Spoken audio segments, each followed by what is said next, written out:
नमस्ते विद्यार्थी मित्रों, कक्षा 9 विषय हिंदी। और आज हम समझने वाले हैं एक पद्य जिनका नाम है तुलसी के पद। तो इनका साहित्य प्रकार है पद और इनके जो कवि है उनका नाम है तुलसीदास जी। शायद आप लोग तुलसीदास जी के बारे में जानते ही होंगे, फिर भी हम उनका परिचय देखें तो संत तुलसीदास जी भगवान राम के परम भक्त थे। राम ही उनके लिए सब कुछ थे। राम के चरणों को छोड़कर वे अन्य किसी देवता की शरण में जाने के लिए तैयार ही नहीं थे। तो इस बात से हम कह सकते हैं कि वे राम के कितने परम भक्त थे।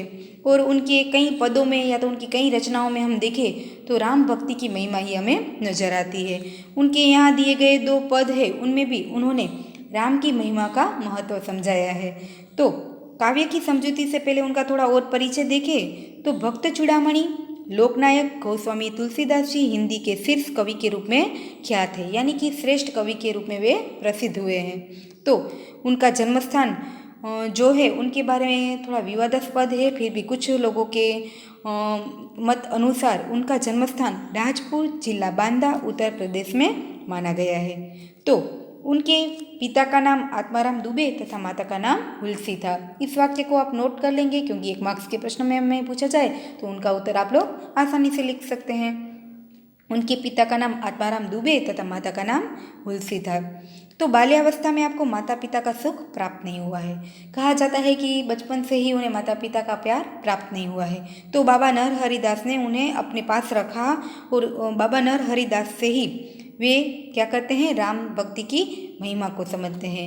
इन्हीं के साथ गोस्वामी जी ने वर्षों तक काशी, अयोध्या और चित्रकूट में रहकर वेद, वेदांग, इतिहास, पुराण, दर्शन का गहन अध्ययन करके ज्ञान प्राप्त किया है। गहन अध्ययन यानी उनका अभ्यास करके उन्होंने ज्ञान प्राप्त किया है। तो बाबा नरहरिदास ने ही राम नाम की उन्हें शिक्षा दी थी। कहते हैं कि पत्नी रत्नावली की भर्त्सना के बाद आप राम भक्ति की ओर उन्मुख हुए हैं। जब उनकी पत्नी से उनका मन मुटाव हो जाता है तो वे क्या करते हैं, उनका संसार से मन उठ जाता है और वे फिर अपना पूरा जीवन राम भक्ति की ओर लगा देते हैं। बाद में तो आप राम के परम भक्त बन गए थे। तो आपकी रचनाओं का संघर्ष प्रधान रूप में हम देखें तो राम से ही है। उनकी कई रचनाओं में राम की महिमा का वर्णन किया गया है। ब्रज और अवधि दोनों भाषाओं में आपने काव्य रचे हैं। हम कहें तो तुलसीदास जी ने ब्रज और अवधि दोनों भाषाओं में काव्य की रचना की है। तो अपने समय की प्रचलित प्रधान काव्य शैलियों में भी आपने साहित्य राम साहित्य का सृजन किया है। हमने पहले ही देखा कि उनकी कई रचनाएं ऐसी हैं जिनमें उन्होंने राम भक्ति की महिमा को समझाया है। इस नाते तुलसी को अपने समय का प्रतिनिधि कवि भी कहा गया है। तो रामचरितमानस उनका एक श्रेष्ठ ग्रंथ माना जाता है। 1 मार्क्स के लिए हमारा विकल्प भी है और हमारा जनरल नॉलेज का भी यह प्रश्न बनता है कि रामचरितमानस है वह उनका एक श्रेष्ठ ग्रंथ माना गया है। तो आप क्या करेंगे, इस वाक्य को भी नोट कर लेंगे। और भारत की जनता में राम को ईश्वर रूप में जो मान्यता प्राप्त है उसका श्रेय तुलसीदास जी को ही दिया जा सकता है। आज हम देखेंगे कि जो भी भारतवासी लोग हैं उनके मन में राम के प्रति जो ईश्वर का रूप स्थायी है वह स्थायी रूप तुलसीदास जी के वजह से ही हम उन्हें प्राप्त हुआ है। उनका फल तुलसीदास जी को ही दिया जा सकता है। तो रामचरितमानस को धर्म ग्रंथ भी माना गया है। यह भी हमारा हम देखें तो यह एक हमारा जनरल नॉलेज का प्रश्न भी यहाँ से बनता है। तो रामचरितमानस, विनय पत्रिका, कवितावली, गीतावली, दोहावली, श्री कृष्ण गीतावली, बरेवे रामायण, जानकी मंगल, पार्वती मंगल, रामाज्ञा प्रश्नावली, रामलला नहचो तथा वैराग्य संदीपनी आपकी उल्लेखनीय कृतियाँ रही हुई है। यहाँ पर उनकी प्रमुख जो कृतियाँ हैं, जो प्रमुख रचनाएं हैं, उनका नाम यहाँ पर दिया गया है। तो उनके बाद के परिच्छेद में हम देखते हैं कि उन्होंने जो इन दोनों पदों में राम की भक्ति जो राम की भक्ति है, भक्ति महिमा है, उनका वर्णन किस प्रकार किया है। तो अहम अथवा गमन जीवन में उत्पन्न होने वाली अनेकानेक समस्याओं का कारण हुआ करता है। इस विधान को समझना बहुत ही जरूरी है। यहाँ पर तुलसीदास जी ने समझाया है कि मनुष्य के मन में एक प्रकार का जो घमंड या तो अहम होता है वह उनके जीवन में होने वाली अनेक समस्याओं का कारण बनता है। व्यक्ति को अपने जीवन में किसी भी प्रकार का कोई घमंड या तो अहम रखना नहीं चाहिए। यदि व्यक्ति के जीवन में उन्हें अपने अहम का या तो घमंड है तो वे कई समस्याओं का उन्हें क्या करना पड़ता है, सामना करना पड़ता है। इसलिए यहाँ पर लिखा है कि अहम अथवा घमंड जीवन में उत्पन्न होने वाली अनेक समस्याओं का कारण हुआ करते हैं। तो हमें किसी भी प्रकार का घमंड रखना नहीं चाहिए। और यदि व्यक्ति अपने अहम का नाश कर विनय को धारण कर सके तो वह जीवन में अनेक संकटों से बच सकता है। व्यक्ति को क्या करना है, अपने अहम को त्याग कर विनय और विवेक के साथ लोगों के साथ व्यवहार करना है। यदि उनके जीवन में विनय या तो विवेक का महत्व वे समझ जाएगा तो वे अपने जीवन में आने वाली अनेक समस्याओं को क्या कर सकता है, दूर कर सकता है। अनेक समस्याओं से वे बच सकता है। परंतु उन्हें अपने मन को विनयपूर्वक बनाना होगा, या तो अपने जीवन में उन्हें घमंड को दूर कर विनय सहित लोगों के साथ व्यवहार करना होगा। यदि वे विनय को धारण कर लेगा तो अपने जीवन में आने वाले हर संकटों से वे बच सकता है। तो इन पदों में तुलसीदास जी ने अपने आराध्य देव राम के प्रति अपनी विनय भावना का प्रदर्शन करते हुए आराध्य को छोड़कर अन्यत्र न जाने का निश्चय व्यक्त किया है।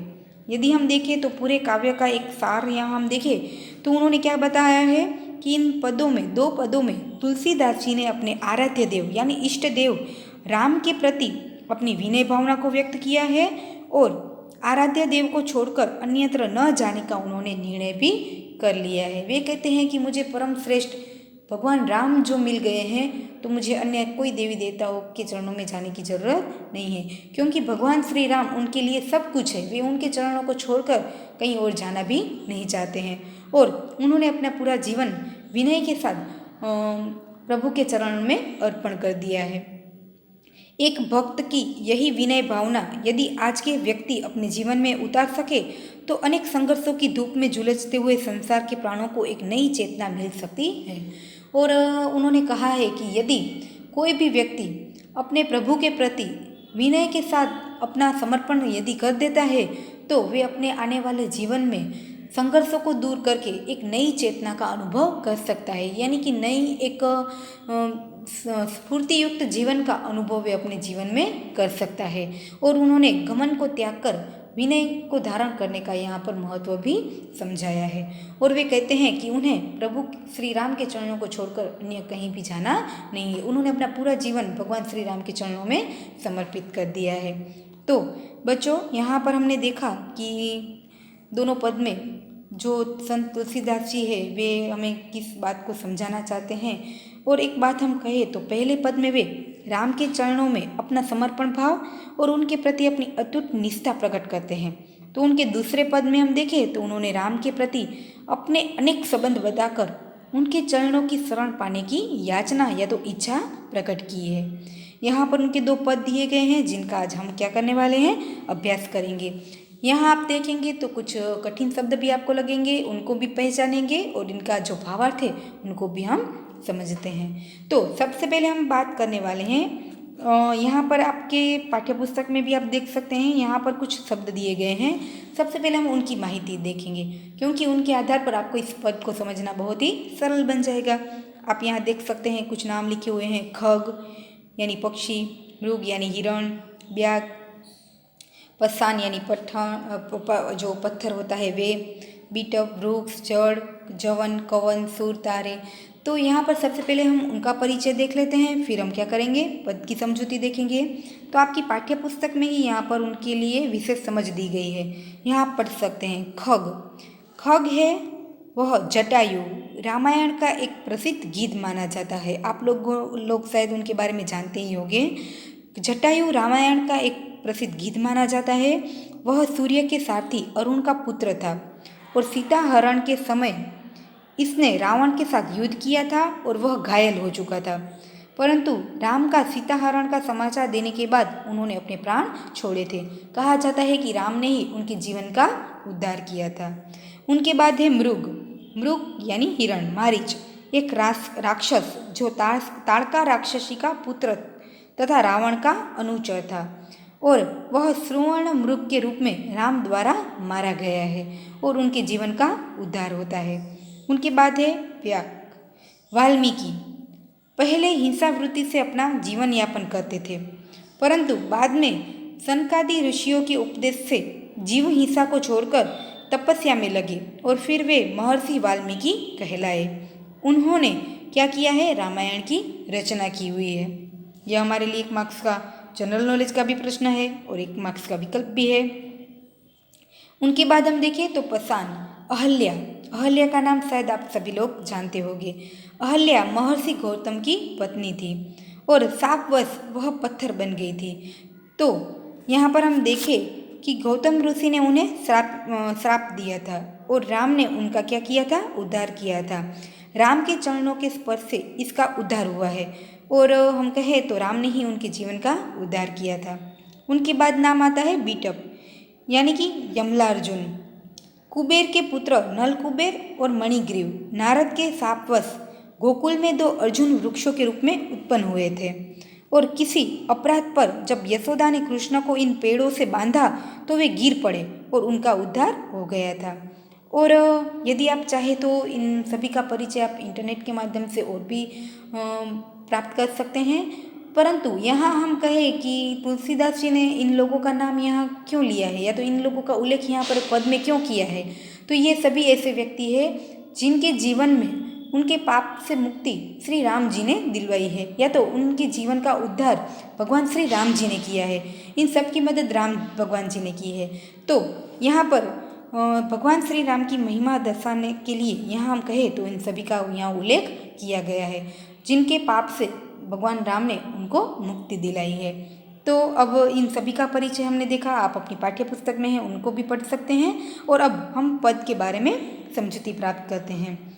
तुलसीदास जी कहते हैं कि जाऊं कहाँ तजी चरण तुम्हारे, काको नाम पतित पावन जग, के ही अति दिन पियारे, कोने देव बराई बिरद हित, हठी हठी उधम उडारे, खग मृग ब्याद पसान बीटप जड़, जवन कवन सुर तारे, देव दनुज मुनि नाग मनुज सब माया बिबस बिचारे, तिनके हाथ दास तुलसी प्रभु कहाँ अपनोपन हारे। तो पद की समझूती से पहले इनके कठिन शब्दों को हम देख लेंगे।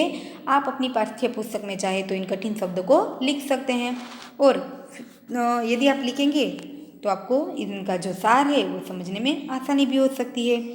तुलसीदास जी शुरुआत में ही कहते हैं कि जाऊं कहाँ, तजी यानी छोड़कर, चरण यानी तुम्हारे चरणों को छोड़कर, काको, काको यानी उनका अर्थ होता है किसका, पतित पावन यानी नाम पवित्र हुआ है, जग यानी संसार में, के ही अति दीन पियारे, दीन यानी गरीब, पियारे यानी प्रिय है, के ही यानी किसको, गरीब, दीन यानी गरीब, पियारे यानी प्यारे हैं। इस जगत में ऐसे कौन है जिन्हें गरीब प्यारे हैं। कोने देव, कोने यानी किसने, देव यानी देवताएं, बड़ाई यानी बड़पन प्राप्त किया है, बिरद हित, हित यानी सबका भला करके, बिरद यानी नाम या तो यश या तो बड़ाई प्राप्त की है, हठी हठी यानी जिद करके, अधम यानी पापियों को, दुष्ट लोगों को, उद्धारे यानी उनका उद्धार किया है, उनका जीवन मुक्त किया है, खग यानी पक्षी, मृग यानी हिरन, ब्याग यानी यहाँ पर हम लेंगे उनका अर्थ शिकारी, बीटप यानी वृक्ष, जवन यानी कवन या तो जवन यानी यवन, अनार्य, दनुज का अर्थ होता है राक्षस, देव यानी देवी देवताओं, मुनि यानी त्यागी अथवा तो तपस्वी, नाग यानी सर्प, मनुज यानी मनुष्य, सब यानी सभी लोग, माया बीबश, माया बीबश का अर्थ होता है माया के वशीभूत है, माया से लिप्त है, और तिनके हाथ यानी उनके हाथ, कहाँ अपनोपन हारे, अपनोपन यानी अपनापन, हारे यानी प्राप्त करे। तो यहाँ कठिन शब्दों को देखने के बाद अब हम इस पद्य जो पद है उनका सार देखिए। तो भक्त तुलसीदास भगवान राम से कहते हैं कि प्रभु श्री राम को बताते हैं कि तुलसीदास जी प्रभु के चरणों को छोड़कर कहीं और नहीं जाना चाहते हैं। वे उन्हें कहते हैं कि मैं आपके चरणों को छोड़कर कहीं और जाना ही नहीं चाहता। तो यदि हम देखें तो यह हमारा सविस्तर प्रश्न भी बनता है, तो उनका उत्तर क्या होगा, या तो भगवान श्री राम से भक्त तुलसीदास जी क्या कहते हैं। वे उन्हें कहते हैं कि जाऊं कहाँ तजी चरण तुम्हारे। वे कहते हैं कि हे प्रभु, मैं आपके चरणों को छोड़कर और कहाँ जाऊं। काको नाम पतित पावन जग। इस जग में यानी इस संसार में ऐसा कौन सा व्यक्ति है जिसका नाम पतित पावन है या तो पवित्र है। या आगे वे कहते हैं कि के ही अति दीन प्यारे। इस जगत में ऐसा कौन सा व्यक्ति है जिन्हें गरीब लोग अति प्रिय है। 1 मार्क्स का हमारा प्रश्न भी है कि भगवान श्री राम को गरीब लोग सबसे ज़्यादा प्रिय थे। तो वे आगे कहते हैं कि कौन देव बड़ाई बिरध हित, यानी वे कहते हैं कि दीन दुखी लोग आपके सिवा और किसको प्रिय है। आपके सिवा अन्य किस देव ने हठ करके दुष्टों का उद्धार किया है। वे कहते हैं कि ऐसे कौन लोग हैं जिन्होंने हठी हठी अदम उधारे जिद करके ऐसे लोगों को उनके पाप से उनको मुक्ति दिलाई है। या तो वैसे कौन से लोग हैं कि जिन्होंने अनेक पापियों का उद्धार किया है। कौन देव बड़ाई बिरध हित, अन्य का उपकार करके हित करके अपना यश प्राप्त किया है। ऐसे कौन से देवता है कि जिन्होंने इस जग में कई पापियों का उद्धार किया है, या तो उनके पाप से उन्हें मुक्ति दिलाई है, उनके जीवन का उद्धार किया है। तो फिर आगे वे बताते हैं खग, मृग, ब्याध, पसान, बीटव, जड़, जवन, कवन, सूर, तारे। और वे कहते हैं कि इस संसार में ये सभी ऐसे लोग थे जिनको भगवान श्री राम ने उनके जीवन में उनका उद्धार किया है। तो वे कहते हैं कि उनका जीवन उद्धार करके उन्होंने अपना नाम प्राप्त किया है। तो आगे वे कहते हैं कि देव यानी ईश्वर, दनुज यानी राक्षस, मुनि यानी तपस्वी, नाग, मनुष्य, ये सभी माया से वशीभूत है और उसी के बारे में ही हमेशा सोचते रहते हैं। माया बीबस यानी माया से वशीभूत है, विचारे यानी सोचते रहते हैं, विचारते रहते हैं। तो तिनके हाथ दास तुलसी प्रभु। तो तुलसीदास जी कहते हैं कि हे मेरे प्रभु, उनके हाथ यदि मैं अपना जीवन सौंप दूँ तो मुझे वहाँ कहाँ अपनापन प्राप्त होने वाला है। अपनापन जोड़ने से उन लोगों के साथ अपनापन जोड़ने से मुझे कोई लाभ होने वाला नहीं है, या तो मेरा वहाँ पर कोई अपनापन नहीं हो सकता है। इसीलिए मैं तुम्हारे चरणों को छोड़कर कहीं नहीं जाना चाहता हूँ। तो यहाँ पर हम देखेंगे कि भगवान तुलसीदास जी है, भगवान के प्रति तुलसीदास जी है वो भगवान श्री राम के प्रति अपनी महिमा प्रकट करते हुए या तो उनके प्रति अपनी भक्ति भावना को प्रकट करते हुए राम की महिमा को समझाते हुए वे कहते हैं प्रथम पद में कि प्रभु श्री राम तो क्या है, पतित पावन है। उन्होंने कहा, तुलसीदास जी ने कहा उनके अनुसार प्रभु श्री राम तो पतित पावन है, वे दीन दुखी जनों के प्रेमी हैं। भगवान राम को ही दीन दुखी लोग सबसे ज़्यादा प्रिय है, इसलिए वे भगवान राम क्या करते हैं, ऐसे दुखी लोगों के दुख को दूर करते हैं। उन्होंने हट करके अनेक दुष्टों का उद्धार किया है। पक्षी, मृग, व्याघ, पाषाण, वृक्ष, यवन का उद्धार करके भी उन्होंने देर नहीं की है। तो बाकी जो देवता, मुनि और मनुष्य यानी मनुष्य आदि सभी लोग अपने माया से लिप्त है। उनसे यदि वे संबंध जोड़ना चाहे तो उनका कोई अर्थ नहीं है। श्री राम जैसी दया और सामर्थ्य यानी शक्ति और किसी में नहीं है। इसलिए तुलसीदास जी अपने प्रभु के चरणों को छोड़कर और कहीं नहीं जाना चाहते हैं। वे हमेशा उनके चरणों में अपना संपूर्ण जीवन क्या करते हैं, समर्पित कर देते हैं और वे उनके चरणों में ही अपने जीवन को जीना चाहते हैं। तो प्रथम पद में हमने देखा कि भगवान के प्रति तुलसीदास जी के मन में क्या लगाव है। या तो हम बात करें कि जो तुलसीदास जी है उन्होंने भगवान की महिमा को प्रथम पद में समझाया है कि भगवान श्री राम है वे ही इस संसार में क्या है, पतित पावन है और उन्होंने ही कई ऐसे लोग हैं जिनके जीवन का उद्धार किया है। तो वे उनके चरणों को छोड़कर कहीं नहीं जाना चाहते और अटूट निष्ठा के उन्होंने उनके प्रति अपनी अटूट निष्ठा प्रकट की है और उनके पूर्ण जीवन को उनके प्रति समर्पित कर दिया है। तो दूसरे पद की हम बात करें तो दूसरे पद में उन्होंने राम के प्रति अपने अनेक संबंध बताए हैं और उनकी चरण में रहने की उनकी अपनी इच्छा प्रकट की है। तो वे कहते हैं कि यहाँ हम देखेंगे, सबसे पहले यह बात समझेंगे कि भगवान तुलसीदास जी ने भगवान के प्रति तुलसीदास जी ने अनेक अपने नाते बताए हैं। कौन कौन से नाते बताए हैं यदि हम देखें तो 2 मार्क्स का हमारा प्रश्न भी बन सकता है। तो साथ साथ उन्होंने भगवान के कई गुण बताए हैं कि भगवान के कौन कौन से गुण है। तो यहाँ पर हम देखेंगे तुलसीदास जी ने भगवान को दयालु कहा है, दानी कहा है, पापों को दूर करने वाले कहा है, अपना खुद का स्वामी बताया है। कई उन्होंने भगवान श्री राम के गुण बताए हैं और अपने साथ उनके संबंध भी बताए हैं, अपने नाते जोड़े हैं। तो वे आगे कहते हैं कि तू दयालु। कठिन शब्दों को सबसे पहले हम देख ले तो वे कहते हैं तू दयालु। दयालु का अर्थ क्या होता है? जो दया करते हैं एक दूसरे के प्रति, ठीक है। और वे कहते हैं कि भगवान राम तो क्या है? दयालु है। दीन का अर्थ होता है गरीब। तो वे कहते हैं दानी, दान करने वाले। भिखारी का अर्थ आप जानते हैं। प्रसिद्ध यानी काफ़ी ख्यात हुए हैं वे। पातकी यानी पापी। पाप पुंजहारी तो पापों के समूह को नाश करने वाला। अनाथ उनका अर्थ होता है जिनकी रक्षा करने वाला, यदि कोई न हो या तो असहाय। और मोसो यानी मुझ समान। आरत का अर्थ होता है दुखी। आगे वे कहते हैं आरतीहर यानी दुख को दूर करने वाले। आगे उन्होंने कहा है चेरो। चेरो का अर्थ होता है दास, सेवक। तात यानी पिता। मात यानी माता। गुरु का अर्थ आप जानते हैं। सखा यानी मित्र, तो उनका विलोम हो सकता है दुश्मन। सब विधि हेतु। विधि यानी सब प्रकार से, सब तरह से। हितु का अर्थ होता है हित करने वाला या तो भला करने वाला। नाते यानी रिश्ते से, संबंध से। भावे, भावे का अर्थ होता है अच्छा लगे। शरण का अर्थ होता है तुम्हारे चरणों को छोड़कर, या तो उनके शरण या तो उनके चरण। कठिन शब्दों को देखने के बाद हम कहें तो यहाँ पर एक पंक्ति आती है, तो ही मोही नाते अनेक मानिए जो भावे। उन्होंने कहा है, तुलसीदास जी ने भगवान से अपने अनेक नाते बताए हैं और वे कहते हैं भगवान से कि इनमें से जो नाता आपको स्वीकार हो उस नाते से आप मेरे से जुड़े रहो। तुलसी जानते हैं कि जब तक भगवान से एक निश्चित नाता नहीं होगा तब तक भक्ति करने में सच्चा आनंद प्राप्त नहीं होगा।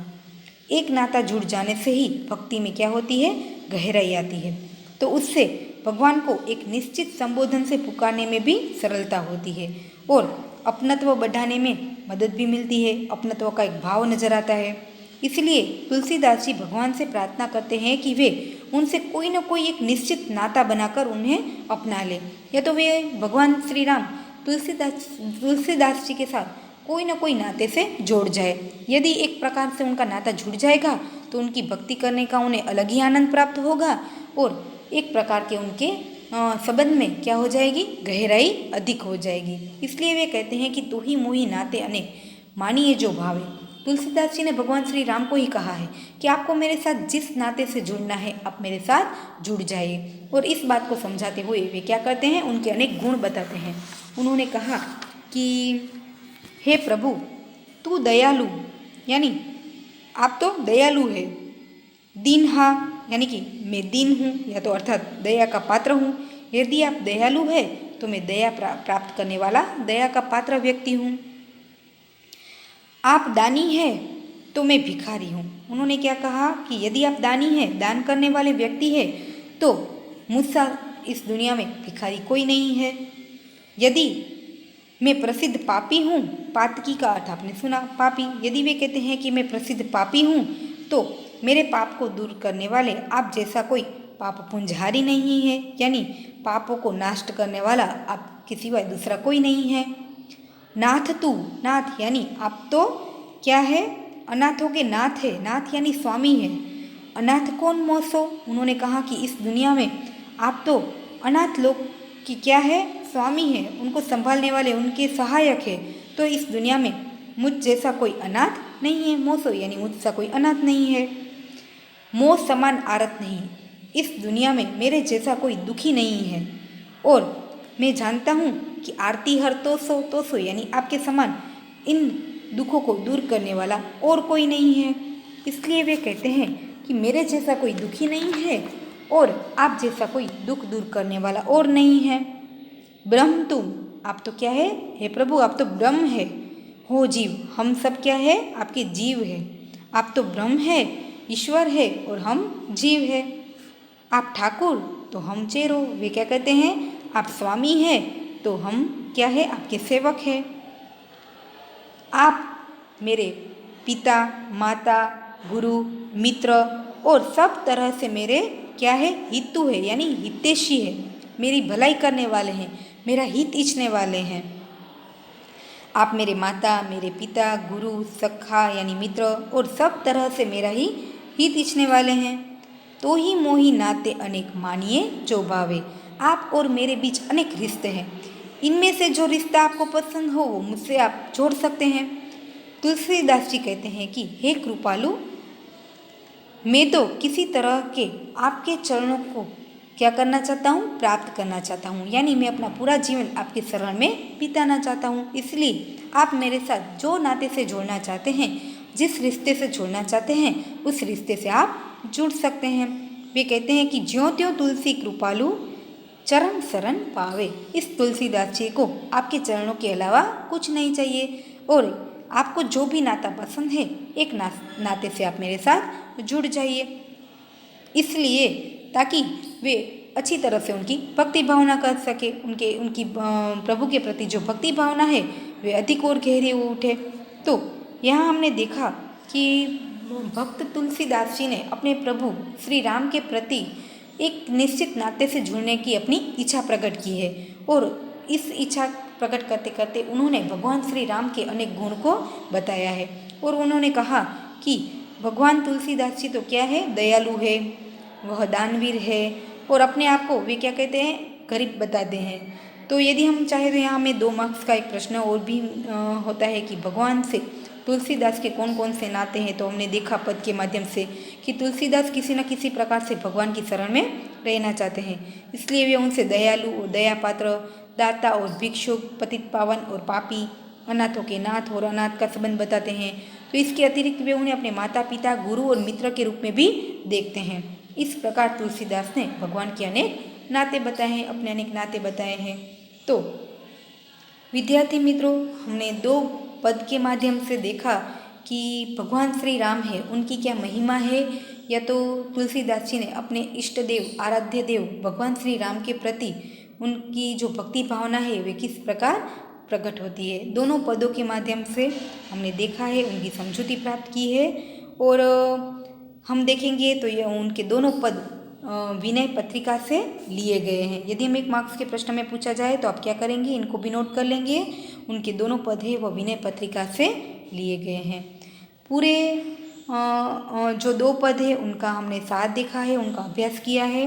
आप क्या करेंगे, कठिन शब्द हैं उनको नोट कर लेंगे और पूरा काव्य एक बार पाठ्य पुस्तक से पढ़ लेंगे।